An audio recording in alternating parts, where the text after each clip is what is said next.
Muchísima gente mirando economía política. Llegaron a 520.000 personas solamente en la ciudad de Buenos Aires y el conurbano. ¿Cuántos serán en todo el país? Nunca se sabe. Primer tendencia en Twitter en Argentina. Segundo a nivel mundial. Increíble que a esta hora la gente tiene que ir a laburar. Mañana sigan prendidos a economía en política. Darío. Sí. ¿En serio quieren hacer un paraíso fiscal de Buenos Aires? Macri hace rato que tiene ganas de que la ciudad de Buenos Aires sea su propio paraíso fiscal. Esto es como la gente que se compra un home theater, ¿viste? Para tener el cine en la casa y no tener que ir hasta el cine. Algo parecido. A ver, desde Macri asumió como jefe de gobierno porteño a fines de 2007. A los pocos meses, en 2008, ya quería que la ciudad de Buenos Aires sea una especie de paraíso fiscal. ¿Qué es un paraíso fiscal? Donde obviamente se pagan muchos menos impuestos para las empresas, las personas jurídicas, pero aparte, el tema clave es el tema del secreto fiscal, secreto bancario que se esconde ya sea de los trabajadores, pero también de los acreedores, de los clientes y del fisco. Esto es lo más importante, las ganancias de las empresas. En 2008 lo que quiso hacer Macri es crear una Inspección General de Justicia paralela, digamos, que en realidad lo que hiciera fuera correr a la Inspección General de Justicia Nacional, que es la encargada de recibir toda la información por parte de las empresas y ahí recabarla y obviamente lo labura con el fisco y dice, bueno, estas empresas está evadiendo y demás. Bueno, lo que quería Macri era justamente crear lo que se iba a llamar el organismo del Registro Público de Comercio y Contralor de Personas Jurídicas, que se iba a encargar de la fiscalización de las sociedades constituidas en el extranjero para que establezcan sucursales o asiento o cualquier otra especie de representación permanente en la ciudad de Buenos Aires. Quería decir esto, efectivamente, que evada, que en realidad que pase por encima a la a la Inspección General de Justicia de la Nación. ¿Qué pasó en ese momento? Bueno, la después Procuradora General de la Nación, Alejandra Gils Carbó, lo evitó, porque lo que dijo ella fue, mira, te voy a leer. Dijo, su posición fue que en la medida en que rijan en los registros locales diferentes políticas sobre el control y fiscalización de las sociedades extranjeras offshore, que ahora todos ya sabemos qué es, ello permite la creación de paraísos societarios en nuestro país en beneficio de un sector privilegiado de la sociedad y con grave daño al resto de la comunidad. Ahora entendemos un poco más. Yo digo, a ver, decían que venían a hacer un país serio. No hay nada más bananero que un país offshore. No, obvio. Eso aparte es casi con todo sería respeto. La definición de esos paraísos fiscales que lo admiten un poco, que tienen esto como principal fuente de ingresos y demás, que aparte ni siquiera tienen la plata ahí, eso pasa. Ahora te voy a explicar un poco cómo digamos que es una investigación de Página 12. Sí, ¿no? tanto Nora Beiras como Ari Lijjalado estuvieron trabajando este fin de semana este tema, y lo que buscaban justamente, lo que remarcan es esto, que Alejandra Gils Carbó se puso en contra de esto desde 2008 porque decía, se va a transformar la ciudad de Buenos Aires en un paraíso fiscal, pero más allá de eso, era anticonstitucional, porque pasaba por encima la IGJ nacional. Claro. Entonces lo que hacía era violar dos de los artículos de la Constitución Nacional, por eso en su momento se puso en contra. Ahora, después Mauricio Macri asumió como presidente. Estoy hablando hace muy poquito. Y lo que pasó fue que estaba todavía vigente la cautelar de Alejandra Gils Carbó, pero la jueza Macarena Marra Jiménez la anuló, esa cautelar que impedía que la ciudad de Buenos Aires se transformase en un paraíso fiscal. Y te voy a decir cuál fue el argumento, porque el argumento es lo más llamativo. La falta de legitimación de Gils Carbó. ¿Quién le dio la falta de legitimación? ¡A la mierda! El PRO diciendo que Gils Carbó era militante y demás. También Gils Carbó en su momento evitó lo que era la fusión de Multicanal con Cablevisión. Bueno, por eso dicen todas esas cosas de ella, claro. Tal cual, por eso era esa hazaña que tenía el ahora presidente con Gils Carbó, que decía que la iba a destituir cuando tampoco podía hacerlo porque no era parte de sus funciones. Pero lo cierto es que ahora el PRO está tratando de nuevo de que la ciudad de Buenos Aires sea como una especie de paraíso fiscal para las empresas que no tengan que declarar y que eviten este punto de la IGJ, que no tengan que contar cuáles son sus ganancias y cuáles son sus movimientos de capitales y de bienes, tanto a los acreedores como a los trabajadores, como a los que trabajan justamente con este tipo de empresas, como al fisco, como a la justicia, y esto es algo gracioso porque estuvo pasando mucho estos días, a los derechos del cónyuge. Viste que salieron muchos empresarios que estaban escondiéndole a sus parejas el tema de sus ganancias. Bueno, lo podrían haber evitado. ¿Sabes que cuando yo hice la investigación de fuga de divisas, me acuerdo como si fuera hoy, estaba uno de los directores de Clarín, Rendo, y me llamó y me dijo que lo saque al del listado de fuga de divisas porque la mujer no sabía que tenía la guita afuera. Yo dije, no, yo no voy a sacar a nadie. Entonces llamó al director de 23 y el director de 23 le dijo, yo no voy a sacar a nadie. Y después parece que se separó. Bueno, pasó mucho. Hoy justamente La Nación habla de este tema. Es uno de los directores con Manieto, ¿no? A ver, vamos a resumir.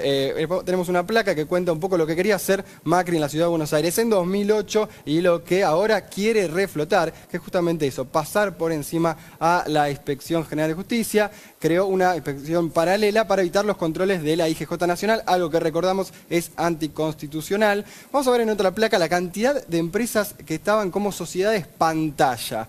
Y ahí me voy a derivar a otro tema, porque justamente había unas 17.000 sociedades fantasma o pantalla en su momento en la Ciudad de Buenos Aires, y eso es lo que quería cubrir Macri. Ahora, cuando nosotros vemos por ahí estos días el tema de Macri sacando medidas que uno dice, pero ¿cómo puede ser que haga esto? Tiene que ver también con muchos empresarios que le prometieron su apoyo, que le dieron su apoyo durante la campaña. Bueno, las retenciones de las mineras. Mineras, del campo, medicamentos. Ni Leuco lo acompañó con eso, por mirá. eso mismo. Bueno, tampoco es que dijo mucho, pero digo, no esperábamos mucho de él. Claro. Lo cierto es que esto tiene que ver justamente con ese tema, ¿no? Había muchos que le estaban apoyándolo y él les había prometido una retribución por eso. Veíamos ahí una placa más. Mira, te voy a contar esto porque así funciona mucho de lo que está rigiendo hoy en día. Una sociedad, ¿por qué las sociedades offshore funcionan como cáscaras? Una sociedad que está en un paraíso lleva a otra en otro paraíso y a otra en otro paraíso y ninguna justicia o fisco puede alcanzarlas. Por eso es tan difícil el tema de alcanzar o de ver cómo están las por empresas eso uno del no paraíso. puede conformarse con la respuesta del presidente o del jefe de gabinete diciendo está todo limpio, quédense tranquilos. Tal cual, ahí hay una cuestión aparte. ¿Para qué pusiste cáscara tras cáscara tras cáscara? ¿No? ¿O las mamuscas se dicen las muñecas Sí, rusas? Sí, ¿para qué la metiste adentro si no quieres esconder nada? Tal cual, bueno. A ver, eso también es parte de lo que han ayudado los bancos, que son los facilitadores de las que se fueron afuera, básicamente. Vamos a escuchar un ratito a Juan Valerdi. Juan Valerdi es experto en este tema de paraísos fiscales. Lo viene siguiendo hace un montón de tiempo y la semana que viene viaja a un seminario en París sobre justamente este tema, porque en el mundo hay mucha preocupación por este tema, por esto de las cáscaras. Un cuarto de la riqueza que se genera a nivel mundial va a los paraísos fiscales. Eso desfinancia a los estados, eso genera más pobreza, eso es el famoso 99% más pobre y 1% más rico, y eso que se sigue funcionando de esa manera. Vamos a escuchar lo que decía con respecto a los paraísos fiscales y a este tema que veníamos hablando. La cantidad de stock de activos externos que tienen los argentinos en el exterior se han calculado más o menos entre 360.000 y 400.000 millones de dólares. La salida más fuerte de los últimos 30 o 40 años se concentró entre el 2001 y el 2002 antes de la devaluación. Este tipo de lugares son los que articulan el movimiento de los capitales, que incluso a veces vuelve disfrazado para financiar actividades de la gente que lo ha fugado, y se hace el famoso back to back, que es darse un autopréstamo del exterior con bancos que son los grandes bancos que facilitan ese tipo de actividades en la Argentina y en el mundo, ¿no? Ese dinero se junta tanto de lo que proviene de dinero, digamos, gris, de actividades lícitas que han evadido o de la corrupción, como de dinero de claramente ilícito o negro, de actividades ilícitas como narcotráfico, tráfico de armas, extorsión, trata de personas y demás. Todo eso se junta en esos lugares offshore y se licúa y se convierte todo en una masa gris que va forzando todos los sistemas financieros del mundo. Nadie abre una sociedad en un paraíso fiscal por razones que no tengan que ver con esconder. En toda la trama offshore lo que es fundamental es el esconder, es el secreto. Si no, no existirían. Eso es la clave de esa trama. Es el esconder por ese fin fundamental de poner una cuenta en un paraíso fiscal. Recordemos, dijimos un rato, hablamos de Macri queriendo su propio paraíso fiscal en la Ciudad de Buenos Aires. Insistimos con esta investigación de Ariel Ijalad y Nora Beiras, porque aparte esto que te contaba de las cáscaras y de cómo se genera a nivel mundial, hoy hay una preocupación muy grande sobre este tema y se está haciendo foco sobre los derechos humanos, la pobreza y los paraísos fiscales. Por esto que te contaba recién y por algo más. Claro, está cada vez más complicado por esto de las cáscaras, ver cuándo está la ilegalidad. Mauricio Macri ahora está imputado y todavía no se sabe si es ilegal o no, pero en todo el mundo se le empieza a remarcar que es cada vez más inmoral y que eso genera pobreza. Hay un documental que se llama The Price We Pay, el precio que pagamos, en donde una jueza le dice a un político, dice, yo no lo estoy acusando solo de ilegal, sino también de inmoral. Una cosa más y con esto cerramos. Viene un seminario ahora muy importante a nivel mundial porque el G20, el FMI y el Banco Mundial también alertan sobre este tema y sobre lo inmoral de tener plata en los paraísos fiscales. Nosotros estamos teniendo ahora, conocimos que el presidente tiene cuentas, sociedades fantasma, y lo cierto es que es esto como si fuese, no sé, un seminario anti-tabaco y llegue nuestro representante fumando. Es una cosa así, porque están todos muy escandalizados, por eso la renuncia del presidente de Islandia, por eso está tan complicado Cameron del Reino Unido, y lo cierto es que cada vez se empieza a hablar más de eso. No solamente hablamos de la ilegalidad, sino de cómo esto genera pobreza y de lo inmoral del asunto. Gracias, Darío. Por favor. El miércoles va la presidenta Cristina Fernández con el juez Bonadío. Están tratando de meter presa a Dilma Rousseff, a Lula da Silva, a Cristina Fernández, a todos esos dirigentes que sacaron a millones de personas de la pobreza, que generaron millones de empleos en Argentina. Cometieron muchos errores, hicieron cosas mal, algunos a propósito, como mentir con el INDEC, ¿sí? En algunos casos hubo hechos de corrupción.